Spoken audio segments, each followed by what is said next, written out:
நீ தோத்து போனவன் சொல்றதுக்கு ஏராளமான பேர் காத்துக்கிட்டு இருக்காங்க.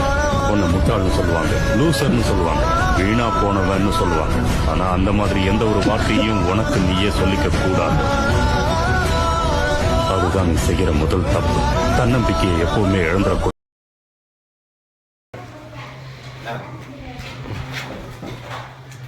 சார், நம்மகிட்ட 7க்கு 3.25 டோர் வாங்கியிருக்கீங்க. எப்படி பண்ணோம்? சின்ன ஒரு ரிவ்யூ மாதிரி. நான் ஒரு வீக் ஸ்டார்ட் பண்ணும்போதே காண்டாக்ட் பண்ணிட்டேன். அவர் என்ன ஒரு வீக்லி ஒன்ஸ் எனக்கு காண்டாக்ட் பண்ணிட்டே இருந்தாப்புல. ஒரு 10 days ஒன்ஸ் எனக்கு கண்டிப்பாக கால் பண்ணிடுறாப்புல. இப்போ வீடு வேறு எப்படி போகுது, எப்போ நம்ம ஃபிக்ஸ் பண்ணிக்கலாம் கேட்டுகிட்டே இருந்தாப்புல. நானே இப்போ மறந்துட்டேன். அப்புறம் அவர் மறுபடியும் ஒரு 2 weeks அப்புறம் கால் பண்ணி எந்த டைமில் ஃபிக்ஸ் பண்ணால் கரெக்டாக இருக்கும்னு அவரே சொன்னாப்புல. அதுக்கப்புறம் நான் கன்ஃபார்ம் பண்ணிட்டேன். அப்புறம் நான் சொன்ன டைமுக்கு வந்து டெலிவரி பண்ணிட்டாங்க. அவங்களே ஃபிக்ஸ் பண்ணி கொடுத்துட்டாங்க. டெலிவரி, ஃபிட்டிங் சார்ஜ் எதுவுமே வாங்கலை. எனக்கு மற்றவங்க பண்ணுறத ப்ரைஸ் டிஸ்கவுண்ட்டும்